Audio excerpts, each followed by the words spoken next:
Le WAMcast. Toute l'actu de la visibilité naturelle par l'agence WAM.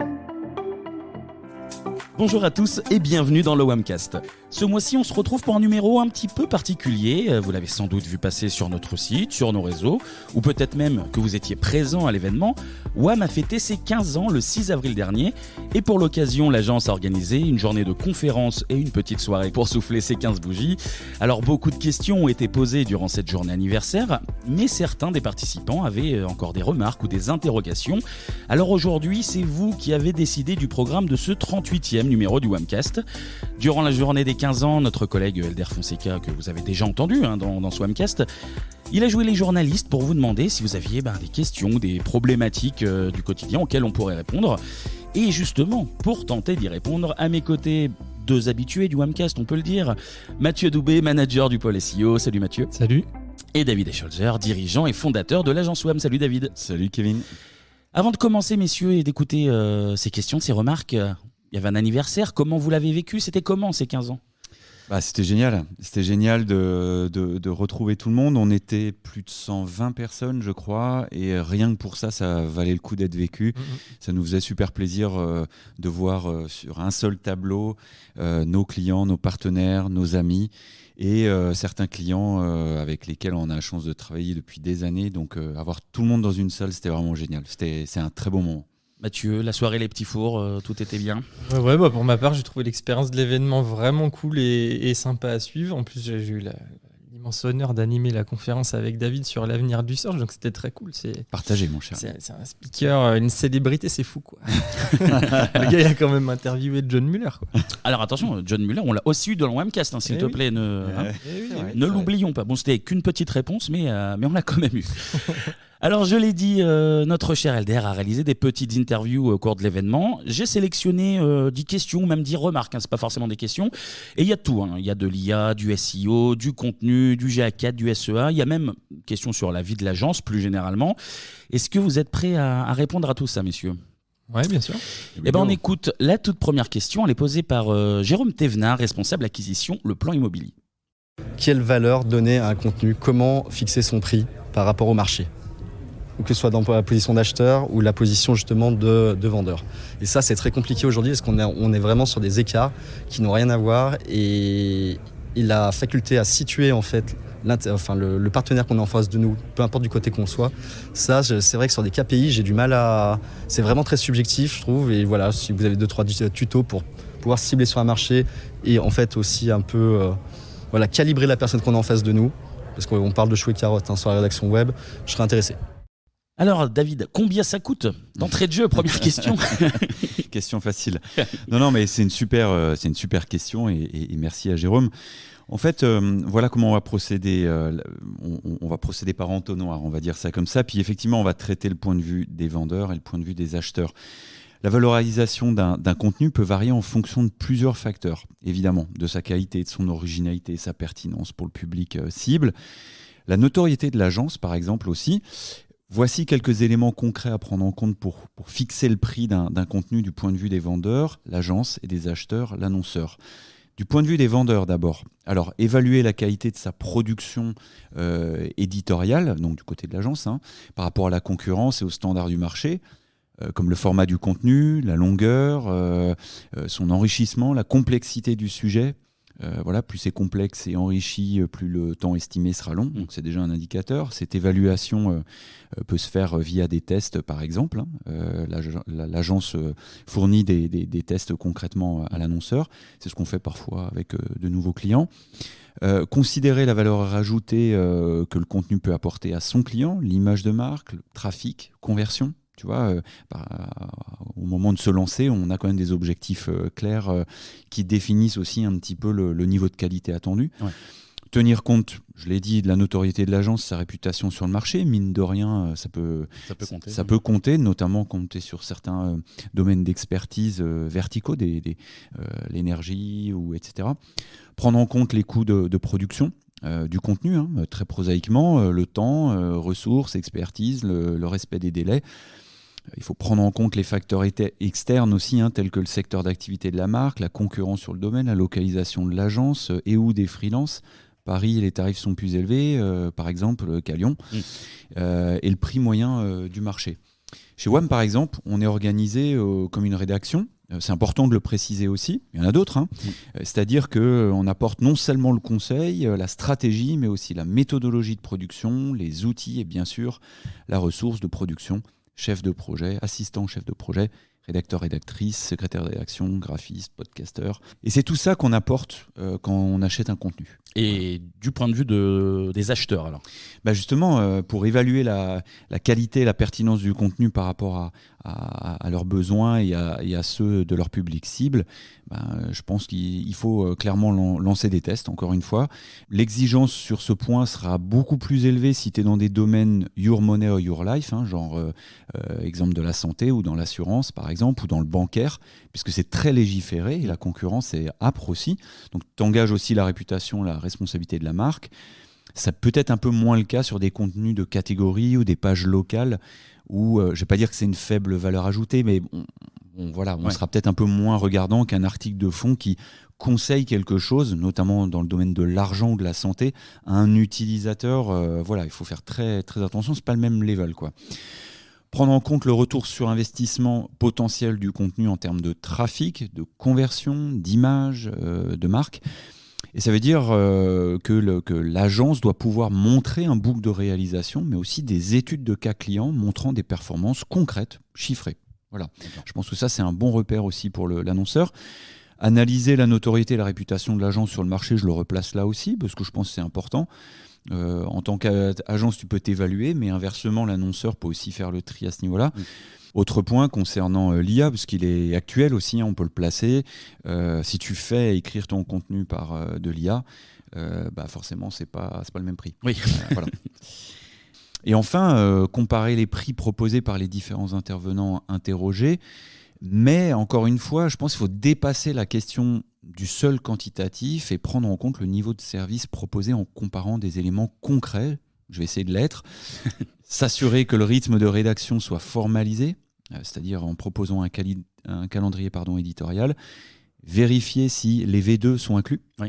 Voilà, c'est pas tout de produire un contenu, mais aussi ses corrections. Est-ce qu'on va jusqu'à la V3 ou pas? S'assurer que le processus de rédaction et validation soit fluide. Quels sont les délais? Toujours comparer des prestations identiques et bien évidemment veiller aux valeurs et à la fiabilité de votre prestataire, que ce soit des freelances ou agences. Mathieu a levé le doigt. Ouais, tout à fait. Sur le point notamment du ROI du contenu, sans trop digresser non plus du sujet, mais chez WAM par exemple, on procède à des études approfondies de captation de trafic. J'en profite pour teaser un article qui paraîtra bientôt sur le blog WAM dans les quelques semaines qui viennent. D'ailleurs, peut-être que quand le WAMcast va sortir, l'article sera déjà dispo, on verra. Mais bref, sur cette étude de captation, on inclut par exemple le nombre et le type de contenu à engager en production pour atteindre un objectif après 1, 2 ou 3 ans. On essaye de construire un peu le plan long terme, on va dire, de la création de contenu avec nos clients. Donc pour moi, en fait, en 2023, on peut maintenant pousser plus loin la réflexion. Bien sûr, il faut partir de l'extraction de... Pardon, je vais refaire ma phrase. Bien sûr, il faut partir d'une extraction assez complète de données et prévoir un bon gros temps de digestion de ces données pour les analyser en profondeur. Mais globalement, c'est un travail qui est vraiment pertinent. Concrètement, en gros, pour nous, c'est une passerelle avec notre équipe IT chez WAM.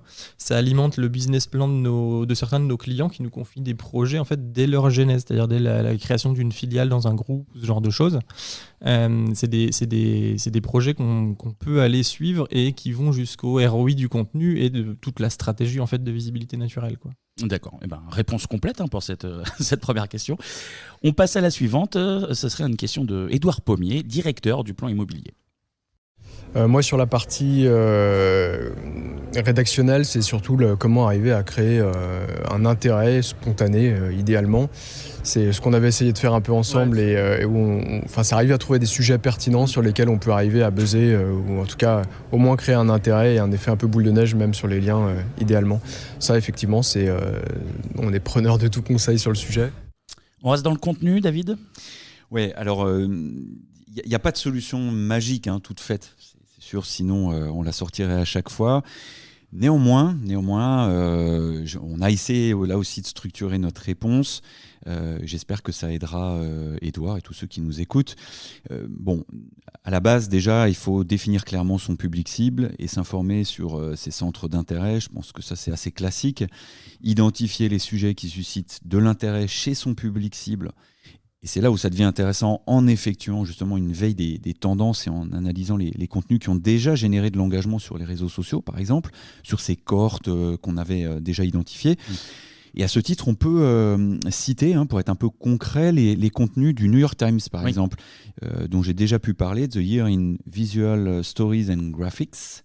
C'est millésimé en fait. Chaque année, tu peux retrouver l'actualité à travers des contenus visuels, très bien storytellés et graphiques, qui mêlent aussi podcasts, etc. Et plus largement, le 10X Content de Rand Fishkin. Et là, Kevin, tu vas me demander... Mais dis-moi David, qu'est-ce donc que le 10X Content ? Voilà, c'est une excellente question. Elle est spontanée en plus. Donc. C'est ça, exactement. Voilà les 6 points clés du 10X Content qui, je crois, répondent bien à la question ou se rapprochent de la recette magique. Donc Rand Fishkin nous dit les 10X Content qui sont des contenus 10 fois meilleurs que ce qui existe déjà sur le même sujet. Alors, numéro 1, il fournit une expérience utilisateur positive et unique à travers l'interface utilisateur, les visuels, la mise en page, les polices, les motifs. C'est là où je reboucle avec les contenus du New York Times. Allez faire un tour dessus, on a mis le lien dans l'article. Sincèrement, ça vaut le détour et je pense que là, déjà, on a une partie de... Voilà, c'est assez impressionnant, ça. Carrément. 2, fournir un contenu qui est en quelque sorte la combinaison gagnante entre la haute qualité, un haut niveau de confiance, une utilité du contenu intéressant et même globalement quelque chose de remarquable, quoi. Voilà. Le 3e point est considérablement différent tant sur le périmètre traité qu'au niveau du détail fourni par rapport à d'autres travaux de contenu déjà réalisés sur le sujet, similaires. Ce que je disais était 10 fois meilleur que ce qui a déjà été fait, sinon tu le fais pas. Le 4e point, c'est se charge rapidement et est utilisable sur n'importe quel appareil ou navigateur. C'est un classique, mais c'est bien de le rappeler parce que de temps en temps, tu es sur ton mobile et ça ne charge pas ou pas correctement. 5e point, le contenu crée une réaction émotionnelle chez le lecteur qu'on peut qualifier d'émerveillement, un effet waouh en quelque sorte, un effet de surprise, de joie, voire suscite carrément l'admiration. Et enfin, le 6e point, résout un problème ou répond à une question en fournissant des informations, des ressources extrêmement complètes, précises, et là aussi, voire exceptionnelles. Vous avez là, je crois, la combinaison gagnante d'un contenu qui réalise le plus souvent une amplification impressionnante. C'était la question d'Édouard, comme l'appellent d'ailleurs les Américains, c'est le phénomène d'amplification, c'est-à-dire des partages sur les réseaux sociaux et ou un nombre de liens, voire des retombées presse, et parfois même, comme on a pu le voir au Search Love, carrément des passages à la télé. Voilà. Ouais, et si je peux compléter ce que dit David, là je vais me faire un peu même beaucoup la voix de Géraldine, la directrice du pôle éditorial chez WAM. Il faut se rappeler pour que tout ça fonctionne, il y a une importance au niveau des étapes d'orchestration de tout ce travail, de la production à l'analyse des résultats, en passant par la diffusion de ces contenus. Et je peux donner 2-3 exemples. Par exemple, utiliser différents formats de contenu pour diversifier l'expérience utilisateur des vidéos, des infographies, des podcasts, etc. Si possible, il faut essayer d'impliquer son public cible dans la création du contenu en proposant des sondages ou des appels à contribution. On peut, ou plutôt je pense qu'on doit adapter son contenu aux différents canaux de communication que notre public cible va utiliser, les réseaux sociaux, un blog, les email marketing, etc. Et ici, c'est mettre en place une stratégie de diffusion qui est efficace pour toucher son public au bon moment et au bon endroit. Aller vraiment chercher son audience où elle est. Il faut être en phase aussi avec les étapes du parcours d'achat de sa cible. Ma cible a besoin d'informations générales, précises. Elle veut être rassurée, confortée lorsqu'elle est prête à acheter. Et parfois, elle veut être même prescripteur en partageant son expérience. C'est des points qui sont importants à traiter. Et tu vois des conseils un peu plus spécifiques ou qui sortiraient de l'ordinaire qu'on pourrait donner à nos auditeurs ? Ouais. Et en l'occurrence, c'est toujours Géraldine qui me donne ces infos-là pour répondre à la question. Mais en gros, il y a une loi de proximité en journaliste qui peut nous aider pour bien choisir le sujet qui ferait ou fera réagir sa cible. C'est une loi selon laquelle, en gros, les informations transmises ont plus ou moins d'intérêt pour le lecteur. C'est par exemple la loi de proximité géographique, temporelle, affective, sociétale qui va, on va dire, susciter de l'engagement chez les gens. Et enfin, on peut ne pas oublier, je vais encore revenir sur on doit plutôt, ne pas oublier d'analyser les performances de son contenu et d'adapter en fonction des résultats, on va dire, pour optimiser ou maximiser l'impact. Et en gros, ça se traduit un peu par une question, c'est est-ce que vous avez des KPI édito quelque part Non, du coup, ça serait peut-être bien intéressant d'en mettre en place, quoi. On passe à la question suivante, c'est une question d'Arnaud Leroux, CMO de Fuel Market SA. La question vraiment que je me pose tous les jours de ma vie en ce moment, c'est combien d'années de vie pour le référencement naturel ? Il reste combien d'années à vivre au référencement naturel, au SEO ? Pourquoi tu te poses cette question-là ? Parce que forcément, les IA génératives que je manipule tous les jours de ma vie me font poser la question de finalement, est-ce qu'on va pas aller vers un Graal, le Saint Graal du référencement, qui ne nécessitera plus d'être référencé comme aujourd'hui de façon naturelle avec des listes de liens, et donc quelle va être la nature du référencement naturel de demain ? Question facile, combien d'années de vie pour les SEO ? J'attendais l'Arlésienne avec impatience, je dois dire, mais elle arrivait vite du coup. Merci Arnaud. Ouais, c'est ça. Honnêtement, c'est vrai que cette année, je me suis posé la question plus sérieusement que ce qu'on peut faire un peu chaque année. En effet, si demain on se met tous à avoir un Jarvis dans la poche, un peu ce que j'attends moi avec impatience, on peut imaginer que l'intérêt des sites web tels qu'on les connaît, il peut baisser. Mais pour moi, là, ça veut même dire, en l'occurrence, que c'est pas juste que le SEO qui est mort. Il y a tout un pan du web qui va changer potentiellement. Mais pour moi, en gros, on aura toujours besoin d'alimenter les IA en contenu pour les nourrir.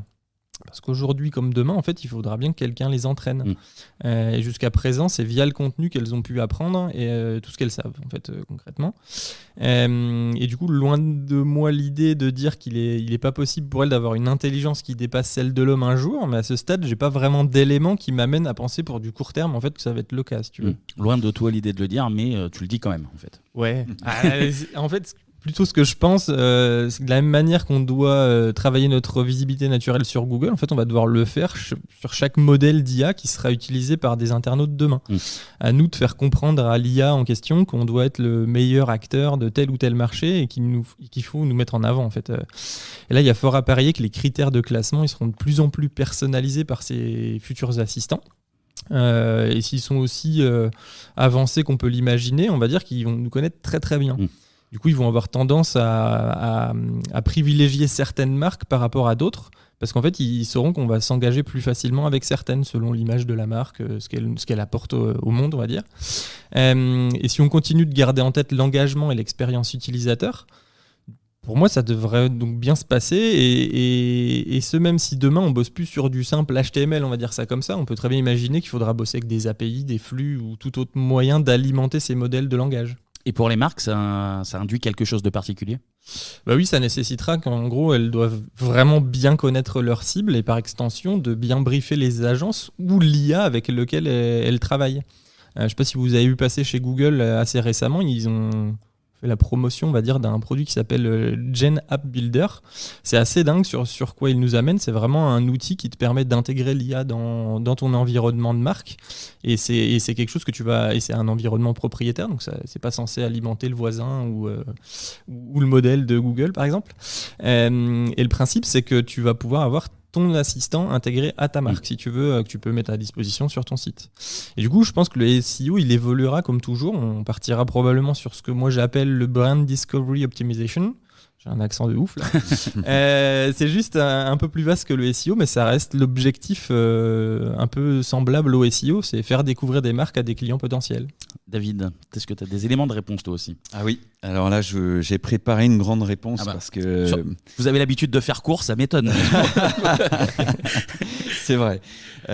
Parce que je sais aussi que mon ami Arnaud, qui est quelqu'un de très curieux, aime bien challenger et puis demande de vrais arguments. Tu vois, on a des discussions très, des fois denses, mais hyper intéressantes justement. Donc je me devais de faire une bonne réponse et je te propose justement qu'on puisse en discuter. Vas-y. Donc Bon, c'est déjà, effectivement, c'est comme disait Mathieu, c'est un peu l'Arlésienne. Ça fait 20 ans qu'on nous annonce la mort du SEO chaque année ou presque. Mais plus sérieusement, en fait, si je regarde un peu dans le rétro, à chaque grande nouveauté, finalement, qui est susceptible de bouger l'ordre en place, celui qui permet, là en l'occurrence, d'accéder à l'information, à un contenu, on nous a annoncé la fin du SEO. Je vais te donner des exemples. Je crois que c'était en 2002 ou 2003, un truc comme ça, les annonces payantes. Google a lancé les AdWords. Ah, c'est la fin du SEO. Non, on est encore là. L'avènement des médias sociaux, Facebook, Twitter, Insta, chronologiquement, sont venus à peu près dans cet ordre-là. À chaque fois, on n'accédera plus à l'information par les moteurs de recherche. Je ne crois pas que ce soit le cas. La mise en place d'algos comme Panda, qui vise les contenus dupliqués, puis plus tard Helpful Content. Voilà, pour l'instant, ça, au contraire, je trouve que ça renforce plutôt le bon SEO. L'explosion de la vidéo et des plateformes. Alors, YouTube dès 2005, puis plus récemment TikTok. À chaque fois, on nous dit mais on va se passer. C'est pas exactement le sujet en fait. Je crois que ça reste toujours de l'organique. Pour certaines choses, on utilisera Google. Pour d'autres, on utilisera TikTok. Et sinon, TikTok est même maintenant dans Google. Donc, le SEO est toujours pas mort. Au contraire, je pense que c'est un autre moyen d'y accéder, mais ça reste de l'organique. Le lancement des assistants vocaux, comme Google Home, Alexa. Tiens, ils sont où d'ailleurs les assistants vocaux là ? Ils sont dans l'armoire ? Ils sont chez Cache Converter. Voilà, c'est ça, on n'en entend plus parler. Ouais, blague à part, ça peut revenir. Oui. Voilà, n'empêche que non, le SEO n'est pas mort. Et presque enfin, les features snippets, les PA, les People Also Ask, qui reposent et qui reposaient déjà sur la technologie des transformers. C'est la même qui est utilisée par ChatGPT. Voilà. Et maintenant, l'explosion des IA génératives. Il y a eu quand même pas mal de sujets, mais le SEO est toujours resté, et comme disait Mathieu, il s'est adapté en fait. Voilà. Mais si on creuse un peu le sujet, puisque Arnaud aimera ça, il connaît ça, lorsque les nouvelles technologies font des promesses audacieuses, c'est le cas avec l'IA générative, il faut pouvoir discerner la médiatisation de ce qui est commercialement viable et faisable même. Je décris ici la courbe de Gartner, ou Hype Cycle comme il l'appelle, qui explore justement les phases clés du cycle de vie d'une technologie. Et quelles sont ces phases alors ? Je te remercie. Alors, la première phase, c'est le lancement de l'innovation. Donc, c'est une percée technologique potentielle qui donne le coup d'envoi. Là, c'était en novembre. Ça allait vite. Pour ChatGPT, les premières histoires de preuves de concept et l'intérêt des médias déclenchent une publicité extrêmement importante. Souvent, aucun produit vraiment utilisable n'existe et la viabilité commerciale, elle n'est pas encore prouvée.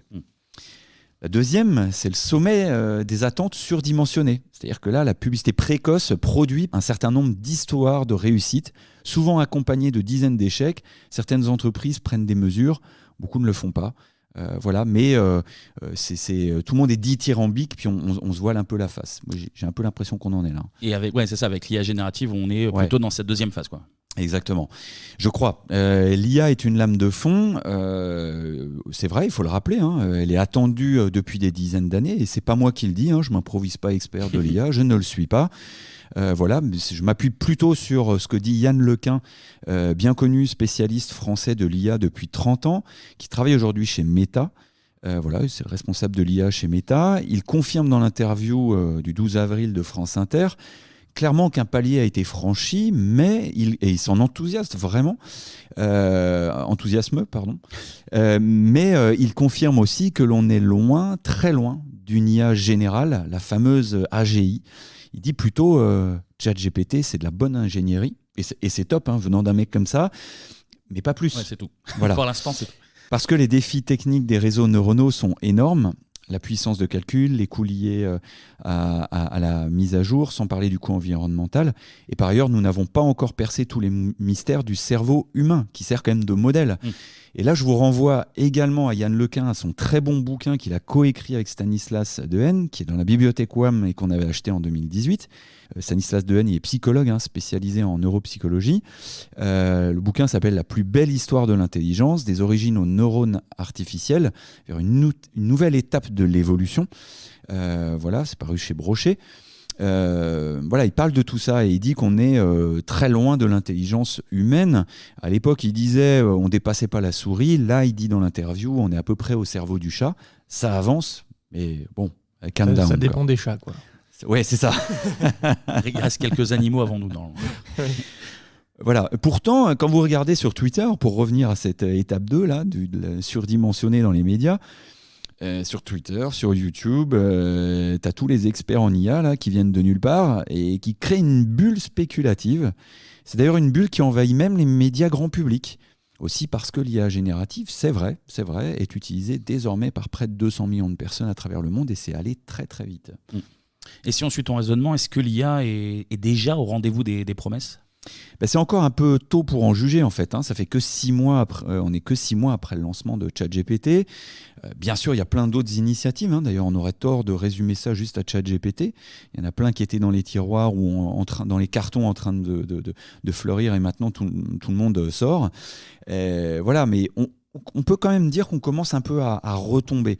Voilà. Pour autant, on n'entame pas encore la descente de la courbe de Gartner, qui s'appelle le creux des désillusions. C'est la 3e étape. Juste pour le préciser, l'intérêt diminue à mesure que les expériences et les mises en œuvre échouent finalement.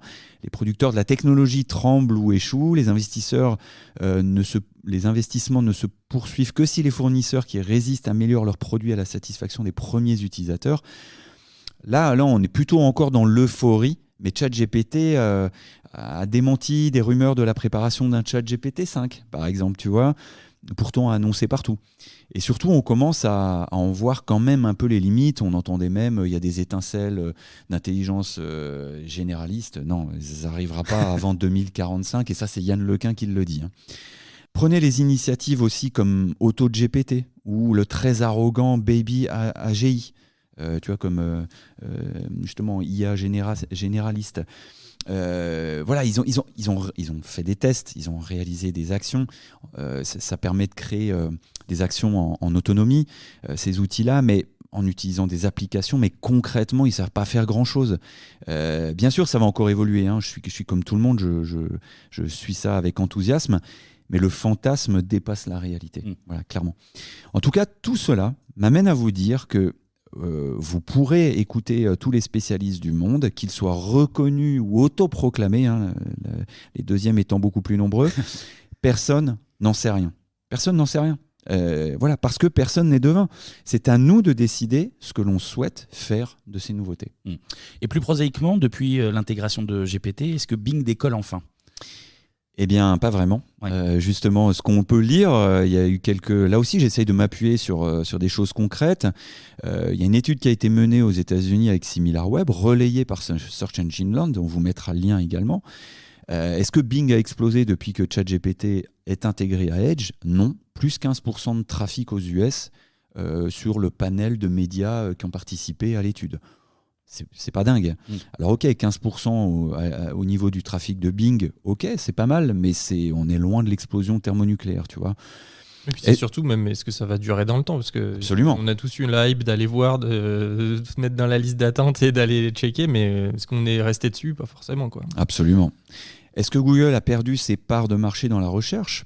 Je peux te dire qu'avec Mathieu, on a creusé, parce qu'en effet, comme il le disait en intro, on a fait une conférence ensemble sur le sujet du search en 2023. Les dernières parts de marché de StatCounter sur le mois de mars, que ce soit en desktop ou en mobile, sont claires. Google a 95-96% de parts de marché mondiale. Donc non, clairement, Google, pour l'instant, tout va bien. Bien sûr, on pense que ça va évoluer, mais ça va en réalité finalement prendre du temps, ces changements, parce qu'il y a un perturbateur à tout cela. Et en fait, c'est l'humain. Et surtout sa résistance au changement. Encore une fois, moi je ne suis pas devin, mais je pense que ça va si on regarde un peu dans le rétro, toutes ces nouvelles technologies, ces nouvelles avancées, elles mettent 3, 5 ans, 10 ans plus, je sais pas, on n'en sait rien, mais voilà, ce qu'on a appris par le passé, c'est que ça prend toujours un peu de temps, quoi. Mais j'imagine que ça ne veut pas dire qu'il faut se contenter de regarder passer le train. Clairement, il faut tester, faire son expérience, imaginer de nouvelles pratiques. C'est ça, en fait, qui est hyper intéressant et dans la période. D'abord, du côté de l'utilisateur. J'utilise régulièrement la version en temps réel de Edge, celle à laquelle faisait référence Mathieu à l'instant avec Bing. C'est super intéressant. Pour des questions factuelles, je le défie souvent. Je trouve qu'il est plutôt bon. Voilà, pour des questions plus technique ou pour être conseillé pour un achat, par exemple, c'est personnel. Ce n'est pas une généralité que je fais, mais je trouve que c'est beaucoup plus compliqué. Et à ce titre, je m'interroge, je questionne avec vous, est-ce qu'on va confier le choix de ce qui est bon pour nous lors d'un achat ou ce qui nous plaît à une IA ? Alors que ça fait 5 ans, 10 ans, pour certains 15 ans, parfois plus, que l'on choisit en autonomie en interrogeant les moteurs, tu vois. Google, d'ailleurs, a très bien théorisé ce qui se passe dans notre cerveau durant le processus d'achat en ligne, avec le fameux concept du messy middle, justement. Et en fait, qu'est-ce qu'il nous explique ? Il nous explique qu'en fait, quand on fait une recherche pour faire un choix, un achat, on entre dans une boucle infinie, qui peut être infinie, d'exploration des offres et d'évaluation de ces offres. Et selon le secteur, ça peut être plus ou moins compliqué. Une assurance, pardonnez-moi, mais c'est assez chiant à acheter. C'est un peu sous la contrainte. Alors, un whisky, tu te fais plaisir.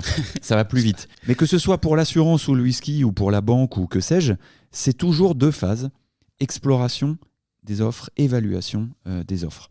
Et en fait, tu vas sortir de cette boucle d'exploration-évaluation à partir de déclencheurs qu'on appelle des biais cognitifs. On est toujours au niveau du cerveau.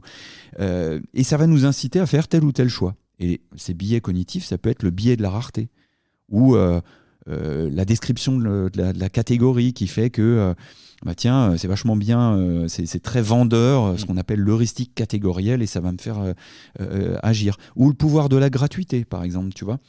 Voilà un petit peu. Donc, comme vous ne lâcherez, ou vous ne lâchez sans doute pas encore le volant de votre Tesla ou de l'IA qui est censée être autonome sur votre véhicule, je ne suis pas certain que vous allez laisser un jour, enfin en tout cas du jour au lendemain, plus exactement, une IA choisir pour vous.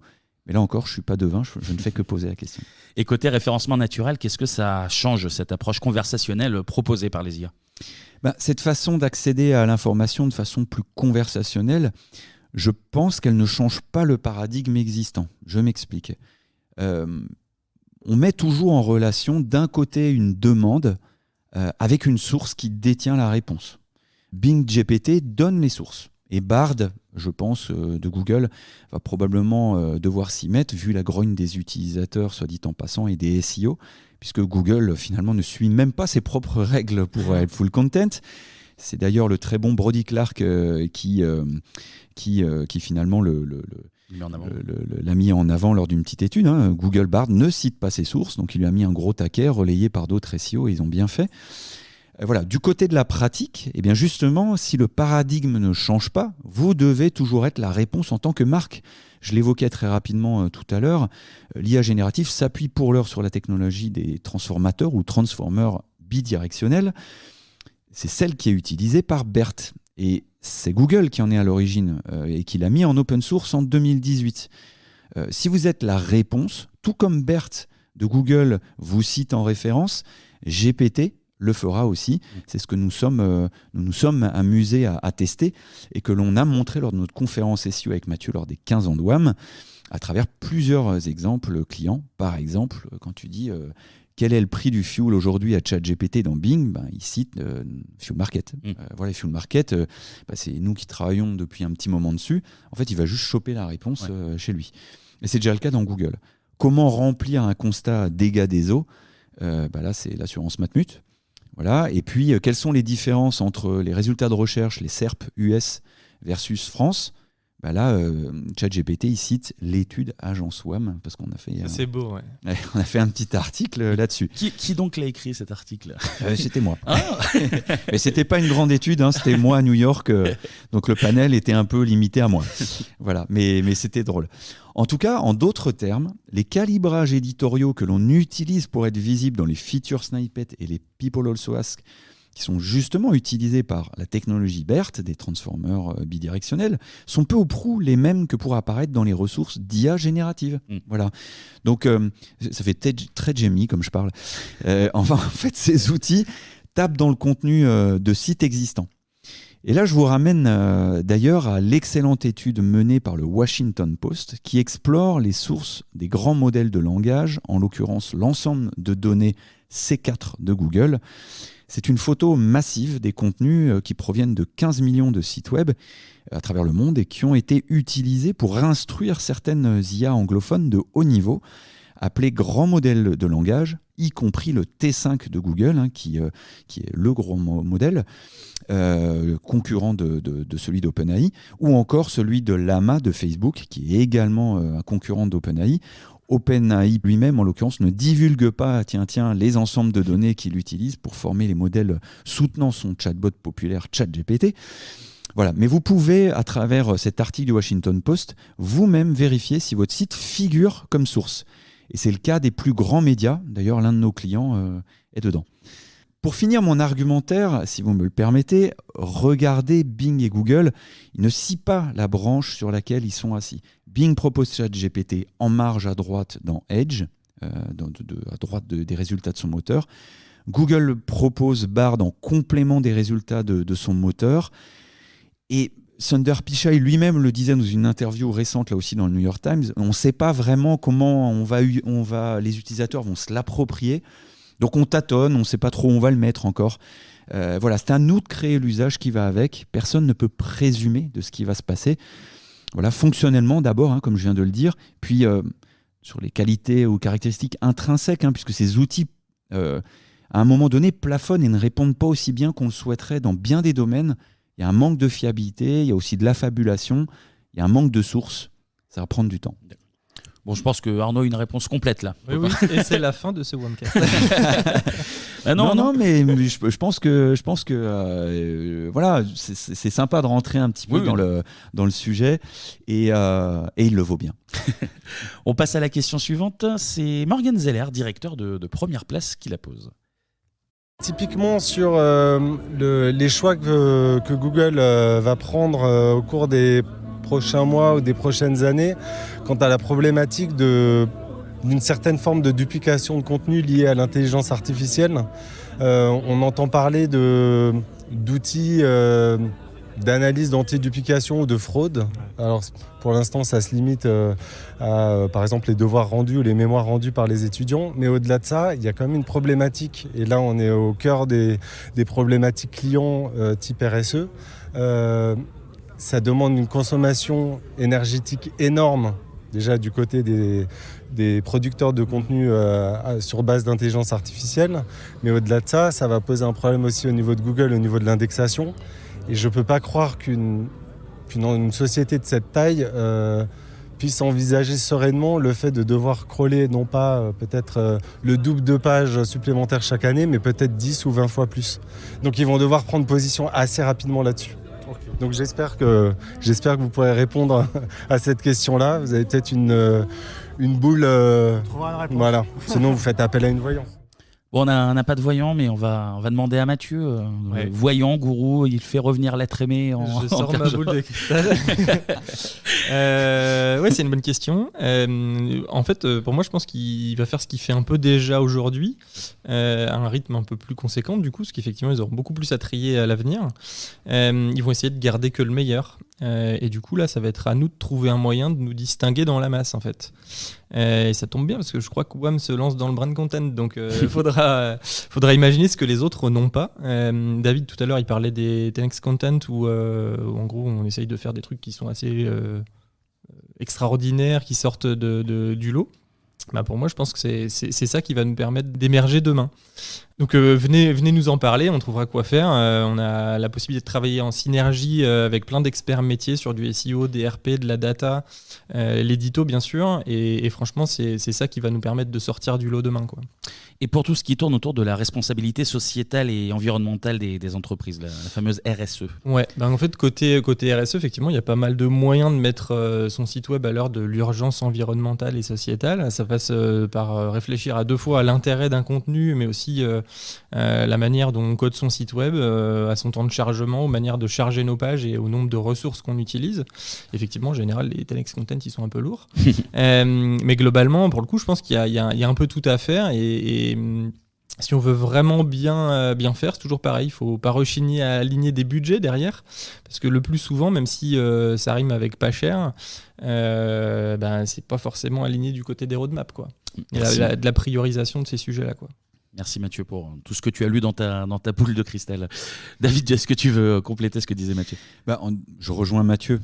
Google ne va pas changer ses règles ou préceptes comme EEAT, expérience avec le produit ou le service par les utilisateurs, expertise du sujet par la marque, autorité et reconnaissance par les médias, les pairs, et enfin fiabilité et confiance du service. Ou encore helpful content. Si vous n'êtes pas habilité à répondre à une question, alors vous ne saurez pas la réponse. Chez WAM, on considère que l'on contribue à la construction des marques pour lesquelles on travaille. C'est-à-dire que pour être visible dans Google, il ne faut pas rédiger des contenus répondant à des questions, il faut construire des marques qui s'imposent comme la réponse. C'est la phrase à retenir, là. Et du coup, il n'y aura pas de place pour tout le monde. Non, il n'y aura pas de place pour tout le monde. Effectivement, c'est ce qui s'esquisse avec ce qu'on dit. Ça veut dire que Google va balayer ou laisser de côté les contenus qui ne répondent pas à ces critères de qualité et qui se renforcent de mois en mois. Un tri par le haut. Et dans les domaines de l'argent, de la santé, de la sécurité, Your Money or Your Life de Google, ces exigences vont encore davantage se renforcer. Et pour le dernier point de la question, la RSE ? L'IA est clairement mise au défi, et tout le web d'ailleurs, puisque la consommation énergétique de ces IA génératives est monstrueuse. Selon une étude menée aux USA, des chercheurs américains, donc la source c'est ICT Journal en Suisse, reprise aussi d'ailleurs par BFM TV, mais je préférais m'assurer qu'il y ait une autre source derrière, ont mis au point une méthodologie pour estimer l'empreinte hydrique des grands modèles algorithmiques qui fondent les IA génératives, type ChatGPT, Pour former GPT-3, 700 000 litres d'eau auraient été nécessaires, soit assez pour produire 370 BMW. Pour chaque discussion que vous avez avec ChatGPT, on consomme un demi-litre d'eau. Voilà, ça fait un peu réfléchir. Ce que l'on conseille aux entreprises en particulier, celles qui sont matures sur le SEO, c'est d'agir dans une démarche de slow content, sujet d'ailleurs qu'on a abordé. On a traité, bien sûr. Voilà, lors du dernier WAMcast, et qu'on vous invite d'ailleurs à écouter ou réécouter, c'est-à-dire bien se questionner avant de créer un nouveau contenu. Concrètement, est-ce que j'ai déjà rédigé un contenu sur le sujet ? Oui, dans ce cas, je peux le mettre à jour. Voilà. Non, mais si c'est pas le cas, qu'est-ce que je dis sur le sujet ? Est-ce que je peux faire mieux que ce qui existe déjà ? Et si c'est pas le cas, si je peux pas l'aborder sous un angle inédit, dans ce cas-là, je m'affranchis de cet effort et je passe même mon chemin. On fera économiser du temps et de la ressource à tout le monde. Voilà, je reboucle ici, en gros, avec le sujet des 10x Content qu'on a déjà évoqué à plusieurs reprises, qu'on a abordé tout à l'heure. Si on n'avait pas d'angle plus original à offrir au lecteur, alors économiser la ressource pour passer à un autre sujet. D'accord. Moi, je retiens que je vais arrêter de demander des bêtises à ChatGPT pour... Voilà. Parce que là, je gaspille beaucoup d'eau. Je peux vous dire. On passe à la question suivante. C'est François Pinochet, secrétaire général des stratèges. La seule chose que j'ai retenue, c'est, et puis les petits tests que j'ai fait comme tout le monde avec ChatGPT, ça modifie la manière de rechercher. Parce que dans le SEO, on a vu, moi ça fait quelques années que je suis dans le secteur, et donc du SEO j'en ai fait. Et au début, tu mettais un mot, puis au bout de 2 ans, tu mettais 2 mots, après tu mettais des ensembles de mots. Et puis finalement, je trouve qu'avec le temps, plus on met de mots, finalement, plus les réponses on perd en pertinence. J'ai l'impression qu'il y a eu un équilibre à un moment où il doit y avoir un bon nombre de mots pour que ce soit pertinent dans les réponses que donnent les moteurs. Et l'intelligence artificielle fait que c'est une conversation de recherche. Enfin, on peut l'utiliser comme un moteur de recherche. Je sais qu'on peut aller beaucoup plus loin avec, mais je trouve que ça va rendre plus convivial la recherche. Alors, bon, je ne sais pas ce que le SEO va faire avec ça, mais... Bon, c'est pas vraiment une question, mais Mathieu, qu'est-ce que tu en penses ? Ouais. Effectivement, Juste ouais.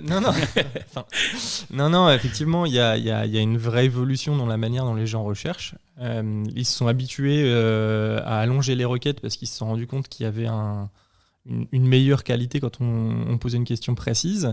Quant au fait que le conversationnel puisse prendre complètement le relais sur le search traditionnel, je suis pas forcément trop d'accord.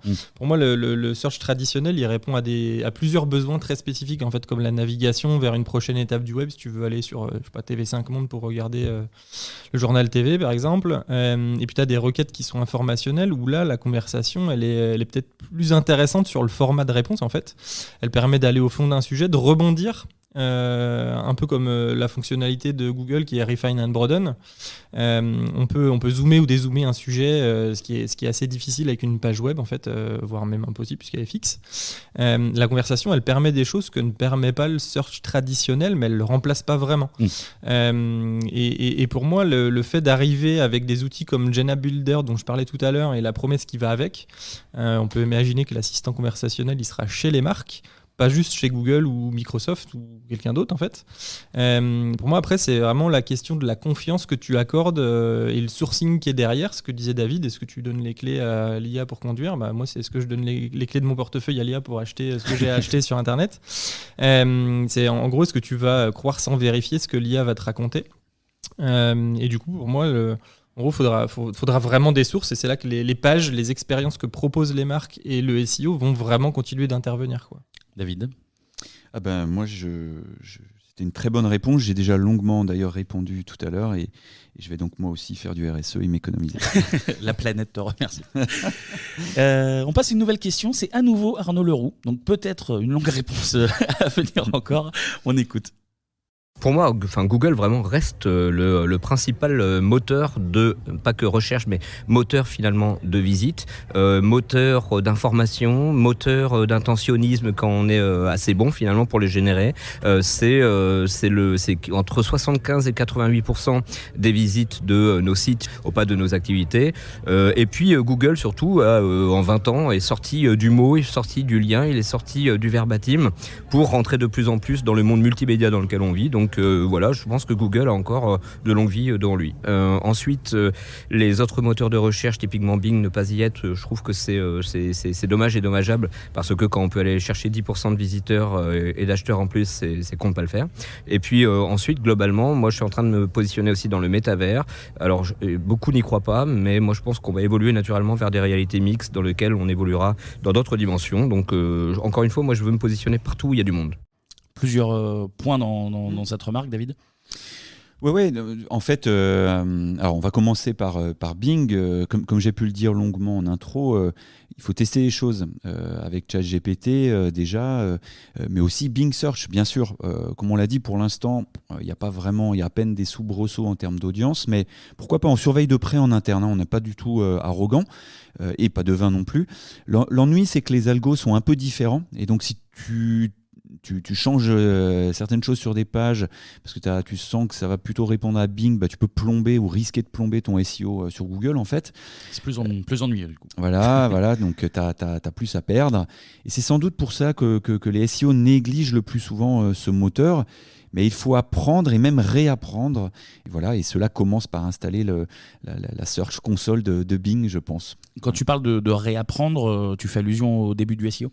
Exactement. Quand j'ai démarré en 2000, clairement, il n'y avait pas une domination de Google. D'ailleurs, il n'existait pas encore. Ou alors qu'aux US, en Europe, c'était plutôt Alta Vista. Mais le paysage était beaucoup plus éclaté. C'est-à-dire qu'on créait des versions de pages pour chaque moteur, qu'on jugulait avec le robot TXT. On disait Alta Vista, ça, ces pages sont pour toi, voilà, elles sont pour toi, Hotbot, c'est pour toi, et All the Web, c'est pour toi. Puis ensuite, Google. Voilà, on jouait vraiment comme ça, et on orientait les bots vers telle ou telle page. On n'est plus là, heureusement, mais il faut se remettre à réapprendre ou même à apprendre de Bing, même si en France, il concerne qu'une poignée d'utilisateurs. Je pense effectivement que ça vaut le coup de se remettre dedans, parce que selon le public que tu vises, ça reste quand même le moteur qui est par défaut sur maintenant Edge, qui est déployé sur toutes les machines Windows. Donc oui, il faut pas sous-estimer. Et sur la partie métavers. Ouais, plus largement, mais moi j'aime bien la réflexion d'Arnaud qui est de dire, ok, aujourd'hui il y a les moteurs de recherche, mais il peut y avoir la mise en relation d'une demande avec une marque qui détient la réponse. Elle peut se faire ailleurs, elle peut se faire aussi sur LinkedIn, et demain en effet il y a la question du métavers. Alors on peut faire une réponse en se moquant, mais on peut aussi se dire que, comme dans d'autres technologies par le passé, le métavers c'était pas son heure. Vraisemblablement, là, on voit que l'IA éclipse totalement le sujet. Meta baisse ses investissements. Microsoft les a aussi rangés dans les placards. Ça ne veut pas dire que l'idée est débile. Au contraire, je pense qu'il y a quelque chose d'hyper intéressant. On parlait dans le métro avec Mathieu hier des univers avec la VR sur les yeux. C'est incroyable. Il y a des choses qui se font dans les jeux vidéo qui sont incroyables. Je pense aussi qu'à un moment donné, il y aura quelque chose comme ça. Mais je pense que c'est pas le moment. Mais ça vaut le coup de se poser des questions. C'est vrai, tu vois, je crois même qu'on l'avait évoqué avec Céline Moy, qu'on avait déjà reçu, experte du droit, notamment sur ces univers tout nouveaux, ces nouvelles terres, si j'ose dire, d'échange quant au droit. Oui, il faut s'y intéresser. Voilà, mais là, c'est pas le sujet urgent, j'ai envie de dire. Mathieu, est-ce que tu as un avis sur le sujet ? Moi, j'ai un avis sur tout. Donc, tu es voyant, on le rappelle. Je suis voyant à mes heures. Tout est bon à prendre, je pense, effectivement. Là, je rejoins complètement David sur la partie Bing. Ça reste quand même une audience beaucoup plus faible. Et du coup, si ça induit d'optimiser pour Bing, de prendre un risque sur Google, je suis pas sûr que le jeu envahit la chandelle. Ouais.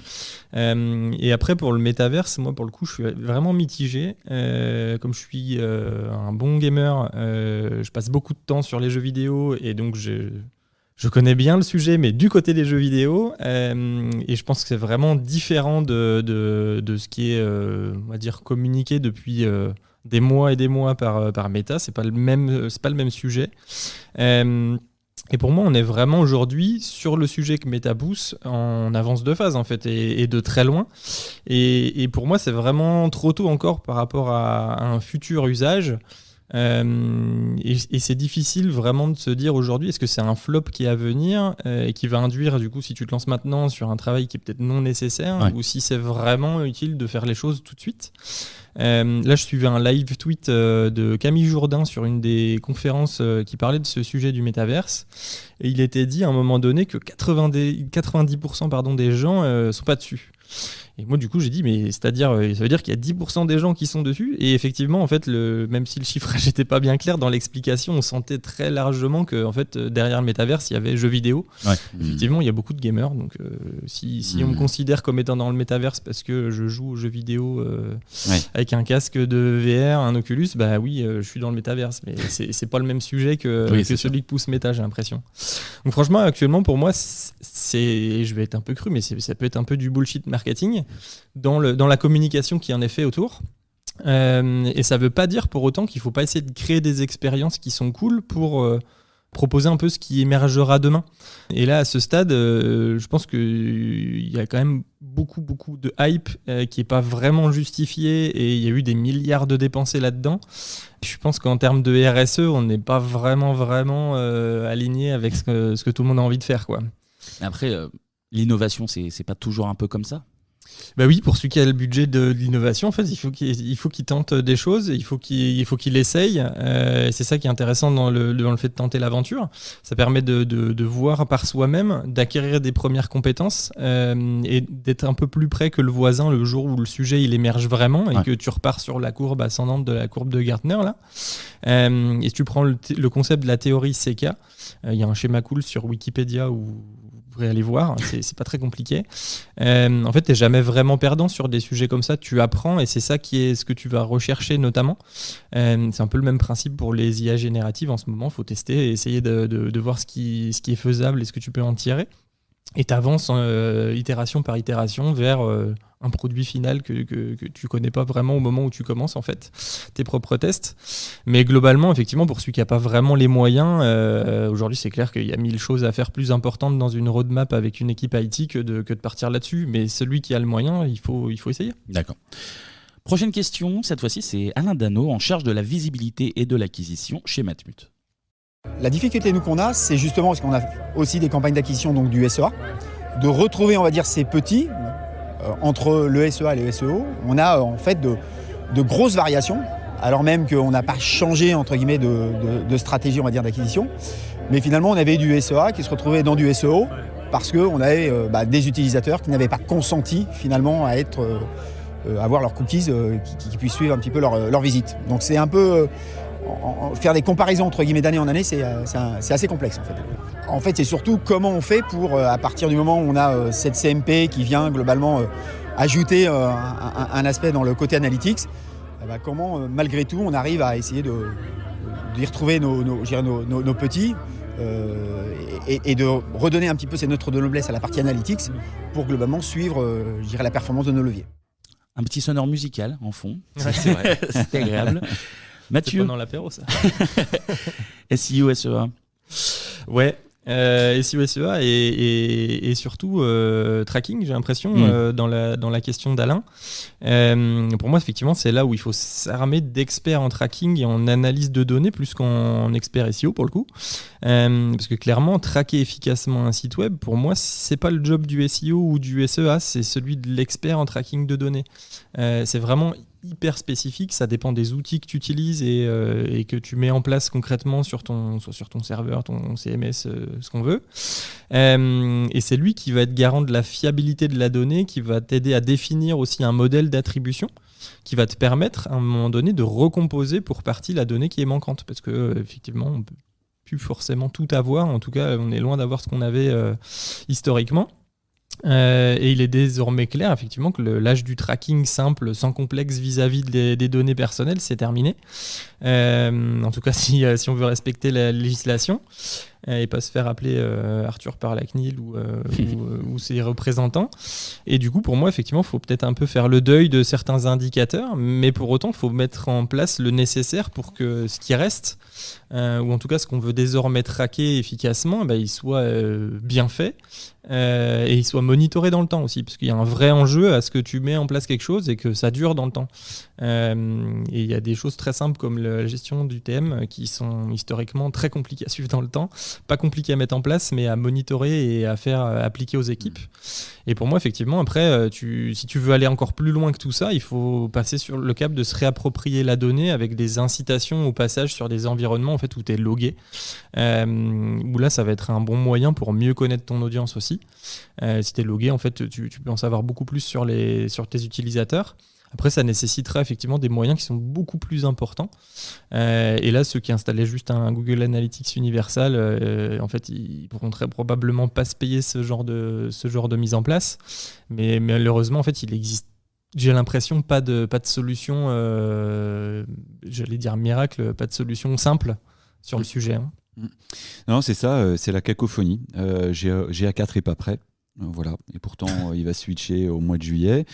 La technologie de l'après-cookie de Google a été abandonnée. Le système de cohorte appelé FLoC, qui fait un flop pour le coup. Badaboum. Federated Learning of Cohorts. Et Google a une nouvelle fois reporté le blocage des cookies tiers sur Chrome, évidemment, puisque sa solution n'est pas prête. Donc à 2024.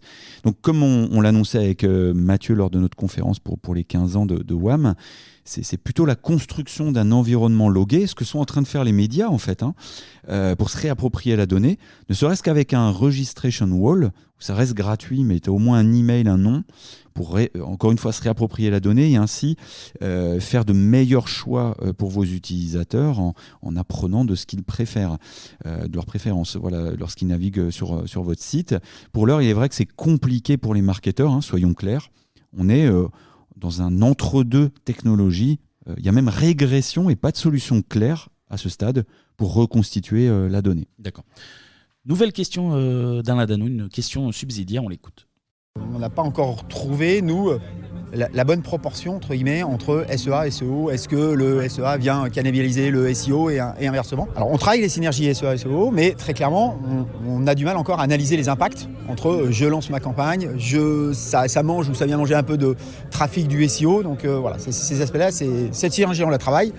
Maintenant, de trouver le bon dosage et de l'optimiser, c'est un petit peu plus compliqué. Surtout qu'on suit en fait nous la performance. Donc on va aller regarder globalement le volume de leads. Voilà. Mathieu.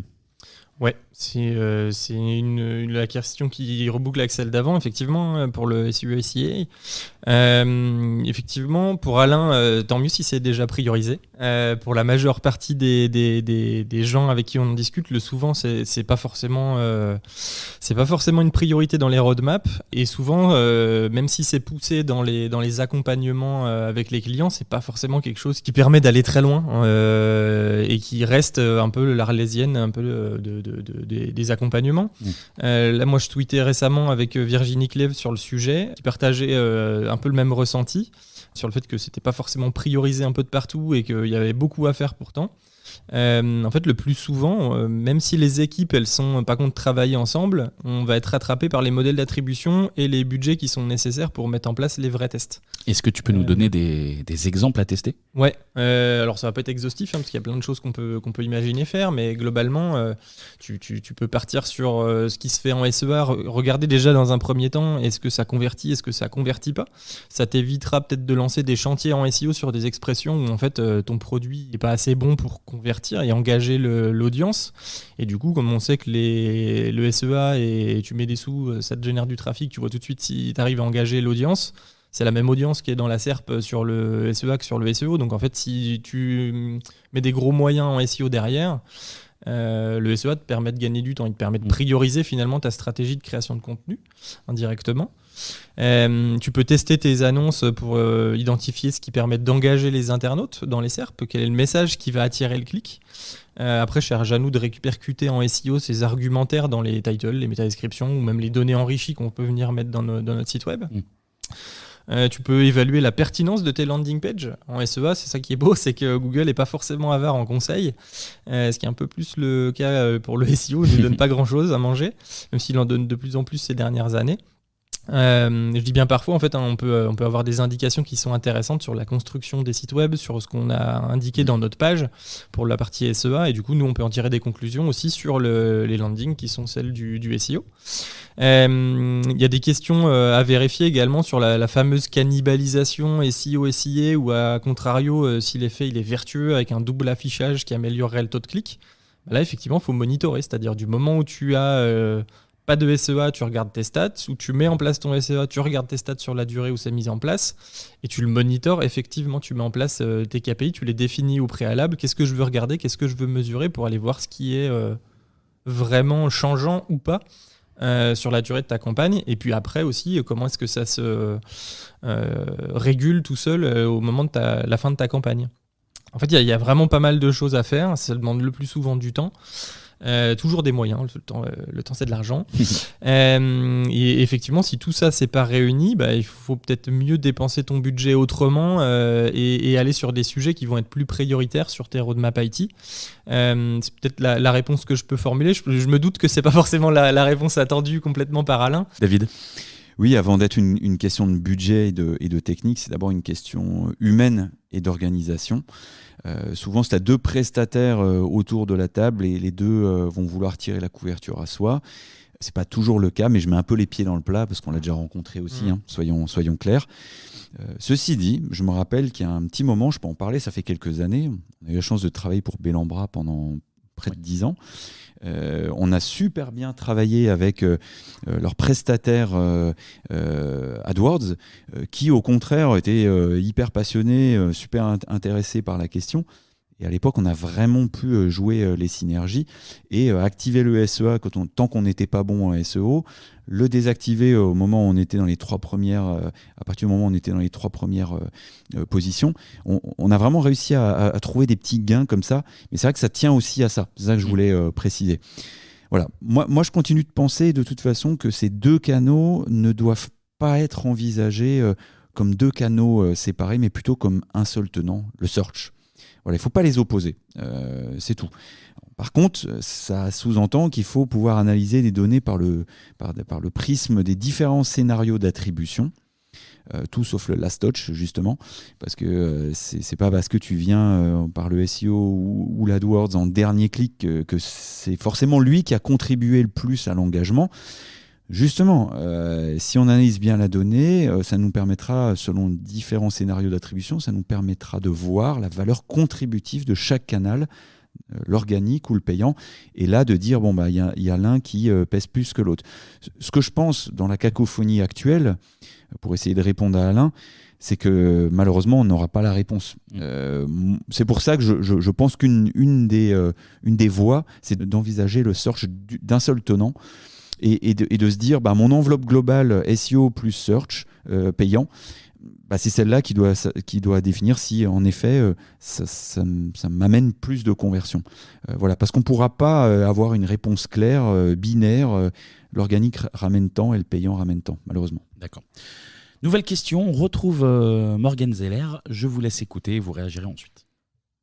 Nous, en tant qu'agence, notre devoir, c'est quand même d'anticiper au maximum. Pour autant, pour avoir essayé de sensibiliser les clients, donc notamment à GA4 depuis juin 2022, on note quand même qu'ils restent un peu dans la réaction et le fait que les outils soient toujours pas matures. Martin le disait très bien, GA4 est toujours pas fini, donc on y va tous un petit peu à reculons, mais on sait qu'on a une échéance forte à partir de juillet. On va devoir s'y adapter et on sent que les clients, sans dire qu'ils sont dans la panique, sont quand même tout doucement en pleine conscience de la problématique et on essaie de trouver des solutions avec eux. Mathieu. Oui, déjà je vais commencer par préciser qui est Martin. Oui, ça peut être plus Martin, clair. effectivement, c'est le responsable chez nous de toute la partie tracking côté WAM et qui a fait une conf pendant nos 15 ans sur le sujet. Et effectivement, dans les conseils qu'on peut donner vis-à-vis de GA4, c'est au plus tôt essayer de mettre en place un double tracking pour qu'on puisse comparer des chiffres. Et là, en gros... je vais être assez flou malheureusement, mais tant que ça marche en fait c'est ok. Et si un jour tu reçois l'avertissement de la CNIL, tu es obligé de tout enlever très rapidement. Donc ce qu'il faut faire, c'est être capable de retirer très rapidement en fait ce tracking, parce que si on veut esquiver une belle amende, il faut être capable de n'avoir que des outils de collecte de données personnelles qui sont légalement viables, qui n'ont pas de stockage aux US, ce genre de choses. Et là, effectivement, malheureusement, la situation elle est complexe. Les outils qui pourraient remplacer GA, soit ils sont très chers, coucou piano, soit ils sont compliqués à mettre en place sur les sites web et pas vraiment équivalents à ce que peut nous fournir GA. Coucou Matobo. Et là, je pense que effectivement, en tant que là pour ma part, je vais parler dans SEO. Il faut essayer autant que possible de jouer sur plusieurs tableaux en même temps. Ça demande du budget et effectivement, j'ai bien conscience que peu de monde peut jouer la carte en question, quoi. Oui, pas mieux malheureusement. On est vraiment dans un flou artistique, j'ai envie de dire, entre deux technologies. Et pour une fois, la loi a de l'avance. En Europe en particulier. Il va falloir faire avec.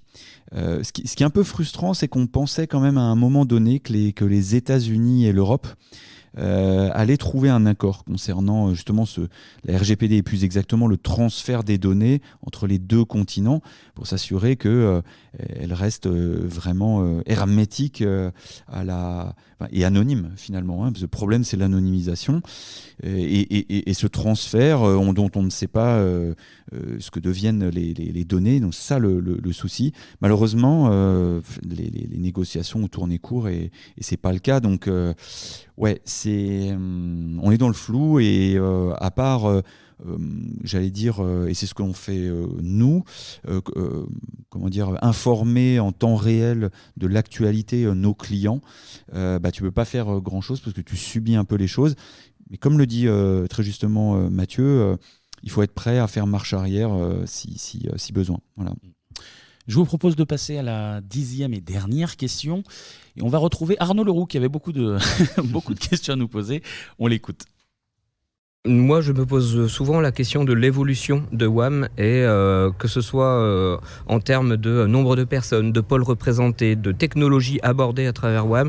Est-ce que vous allez rester finalement un acteur du référencement naturel, mais vraiment white hat, beau, propre, magnifique, une sorte de dieu, un archange du référencement naturel, ou est-ce qu'à un moment donné, vous allez accepter finalement de gratter un petit peu en dessous et d'aller toucher des couches un peu plus grises ou noires pour exploser tous les types de référencement possibles de demain.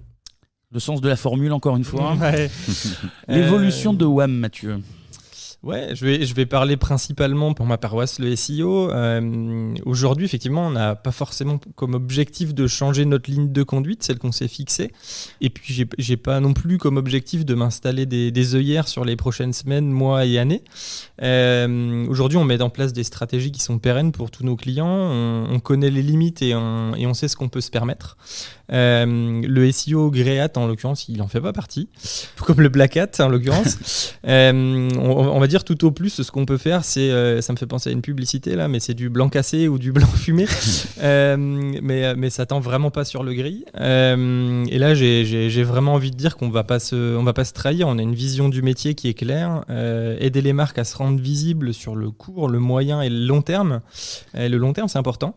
Et actuellement, en fait, on n'a aucun indice qui nous laisse à penser qu'on a fait fausse route ou que les stratégies qu'on déploie vont pas dans ce sens-là. Donc a priori, pas vraiment de raison de changer notre fusil d'épaule. Bon, David, puisque tu es avec nous, tu es le mieux placé. L'évolution de WAM alors? L'agence a déjà beaucoup évolué ces 24 derniers mois. Je me permets de revenir, parce que je pense que ça vaut le coup, de revenir sur notre évolution ces 24 derniers mois. On a embauché 27 personnes pour muscler nos pôles SEO, édito, relations presse, data. On a créé aussi le pôle IT. On est plus de 55 personnes, ressources, capables de travailler ensemble en mode collaboratif pour nos clients. Et les résultats, comme le disait Mathieu, sont là. Et avec un taux de reconduction d'une année sur l'autre qui dépasse les 85%. Donc on pense qu'on est sur la bonne voie, sur la bonne trajectoire. Concernant l'IT, justement, on a développé une suite d'outils internes. On en est à la V3, réunis sous la bannière Bénure en interne. Un jour, je vous expliquerai avec Brice Narjou, le CTO, pourquoi Bénure. Mais ces outils nous permettent concrètement de travailler mieux, de façon plus exhaustive, de faire moins d'erreurs et parfois aussi moins cher d'ailleurs que d'autres outils du marché. Pour le moment, je ne peux pas vous en dire plus parce que c'est interne, mais bien sûr, on est dans l'obligation de s'outiller avec toutes les évolutions techniques, technologiques que l'on vit dans notre métier, c'est évident. Et bien sûr, l'IT, au-delà d'outils, nous aide aussi au quotidien sur des demandes spécifiques. Lorsqu'on a des défis liés, par exemple, à du volume de données à extraire, à détecter, à extraire, à traiter, lors d'analyses poussées. Je vais vous donner des exemples concrets, comme des benchmarks de visibilité naturelle ou des études de captation de trafic, dont parlait Mathieu en introduction, sur 1, 2, 3 ans, comme on l'a déjà abordé encore une fois plus tôt, ou encore des audits très techniques. Bien sûr, le défi de l'IA touche aussi l'IT, mais pas que, parce que justement, on a préféré créer une équipe transverse pluridisciplinaire pour garder une certaine motricité, on va dire, et pas s'enfermer dans une vue purement technique. Bref, on teste des actions concrètes, notamment sur la génération de contenu plutôt à faible valeur ajoutée, mais qui alimente le SEO. Et ça commence à porter ses fruits. Ça paye ses fruits, comme dirait quelqu'un ici. C'est moi. Tu es visé. Et voilà, ça paye ses fruits pour de premiers clients. On pourra communiquer dans les prochains mois, je pense, sur tout cela, mais on est très actif, clairement. Déjà sur le métier classique du SEO. Donc on se renforce. Et le but, c'est effectivement de ne pas se trahir.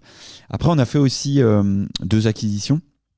Digitalis sur le tracking de data, et dans le contexte actuel, comme on a pu l'aborder, c'est hyper important de connaître le ROI de ces actions et de savoir où naviguer, de suivre l'actualité. Voilà, ça, je pense que c'est important, on s'est bien doté au bon moment. Première place nous a rejoint également l'agence alsacienne et qui fait nos métiers mais pour les PME et qui même enrichit de la chaîne de valeur globale du groupe maintenant de 2 nouvelles expertises, la création de sites WordPress avec un savoir-faire assez rare, plutôt très haut niveau, et pour proposer et déployer des dispositifs de contenu massifs. Ce savoir-faire, c'est un vrai allié. On s'appuie clairement dessus. Et de la visibilité payante aussi, qui vient là aussi de compléter finalement notre chaîne de valeur, comme on a pu l'aborder tout à l'heure. Il y a d'autres choses à venir sur lesquelles on aimerait travailler. C'est l'UX pour améliorer l'engagement. Parce que c'est bien de vouloir toujours courir en avant et chercher plus de trafic en produisant plus de contenu. Mais si on raisonne un peu RSE aussi, sans forcer le trait, c'est aussi de se dire qu'est-ce qu'on a déjà comme trafic aujourd'hui ? Est-ce qu'on est-ce qu'il donne des résultats? Est-ce qu'on arrive à avoir de l'engagement? Nous, on pense qu'il y a un gain de ce côté-là aussi, et que d'identifier les pain points, comme on dit, les points de faiblesse, les points de friction des internautes, quand ils arrivent par un contenu, et quand tu crées 300 contenus dans l'année, il y a déjà un trafic à essayer de mieux transformer. Là, déjà, il y a plein d'actions à faire. Donc la suite, c'est un peu ça. Donc oui, on va rester sur du pragmatique. C'est pas tant white, grey, on est des pragmatiques en fait. Donc toutes ces avancées nous permettent de répondre à des clients de plus en plus exigeants, et c'est normal parce que le contexte l'est, concurrentiel, des problématiques plus complexes aussi. Et je pense que la force du collaboratif allié à nos compétences techniques et marketing, ça nous permet d'aller plus loin que la vision du SEO classique, et peut-être parfois un peu cloisonné. On l'a vraiment vu de façon plus étendue. Et justement, alors, sur cette fameuse question du white hat, grey hat, blanc cassé, etc. Ouais, pardon de revenir à des choses un peu... j'espère pas trop plan-plan, mais notre vision de la visibilité naturelle, c'est de contribuer à la construction des marques. Voilà, c'est une idée. Si une idée, en fait, est pertinente pour la visibilité des marques, c'est-à-dire qu'elle contribue à trouver son public au bon endroit, au bon moment, et que c'est pérenne pour la marque pour laquelle on travaille, on y va, en fait. Donc, typiquement, pour mettre les pieds dans le plat, acheter des liens, historiquement, en tout cas, n'est pas notre façon de faire. Parce qu'en fait, on n'est pas convaincu de l'effet, de l'impact pour les résultats pour nos clients. Alors qu'ils sont majoritairement aujourd'hui des grands groupes nationaux ou internationaux, mais pas que. Voilà, c'est-à-dire que le plus souvent, on considère qu'ils n'en ont pas besoin, ou quoi qu'il en soit, si on a le choix entre investir 25 000 € en achat de liens ou en relations presse, on prend la deuxième option. Pourquoi ? Parce qu'en plus d'obtenir des liens en provenance des médias, qui, de notre petit point de vue, sont plus reconnus et ciblés, en plus, si tu peux obtenir une mention, ça te crée une visibilité de ta marque qui va alimenter ton EAT, en fait, tout simplement. Donc, si vous regardez les dernières nouveautés des SERP aux USA pour le e-commerce, encore une fois, on a rédigé un article récemment là-dessus. Qu'est-ce qu'il fait Google lorsque tu demandes un jean et qu'il t'affiche des résultats e-commerce, contrairement en France ? Il te met, oui, le prix, la description, le visuel, mais il remonte les articles de presse qui parlent de ta marque. Voilà, et ça, le lien, si tu achètes des liens, tu ne rentres pas dans les radars, tu n'es pas du tout là-dedans. Tandis que si tu fais des RP, tu es récompensé.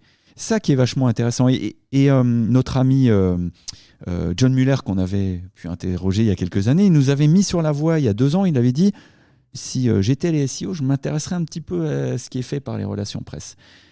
Nous, ça fait longtemps qu'on l'a fait. Voilà, et je pense qu'il parlait de ça, de cet exemple-là.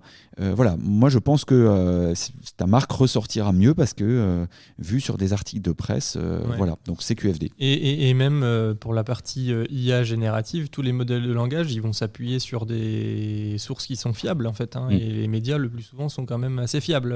Exactement. Pas tous, mais quand même. Mais tu as raison, on parlait tout à l'heure du modèle C4, donc cet article du Washington Post qui a soulevé le capot des IA génératifs, qui a analysé les 15 millions de sites qui étaient en dessous pour savoir si c'était fiable. Alors certains ne l'étaient pas tout à fait, franchement, l'article vaut le détour, mais en effet tu retrouves un des médias les plus scrappés, New York Times, Financial Times, etc. Donc voilà, si tu te retrouves là-dessus, sur les 15 millions de sites les plus en vue, ça marche pour toi. Ça marche. Eh bien, merci à tous les deux pour vos réponses et puis pour avoir joué le jeu de Swamcast un petit peu particulier finalement, puisque c'est pas moi qui faisais les questions pour une fois. Et merci aux personnes qui ont questionné, parce que c'est un peu les défis des prochaines années. On reste très humble dans nos réponses. On a essayé d'être structuré, complet, mais effectivement on n'est pas devin. Voilà, ça challenge, c'est cool. Ouais, effectivement, merci aux participants pour leurs questions. Merci Alder aussi d'avoir joué les reporters pendant la journée des 15 ans. On se donne rendez-vous pour le même exercice dans 5 ans, j'imagine, même si vous devriez refaire des Webcasts. Ouais, on en fera d'autres d'ici là. Et merci à vous de nous avoir écoutés.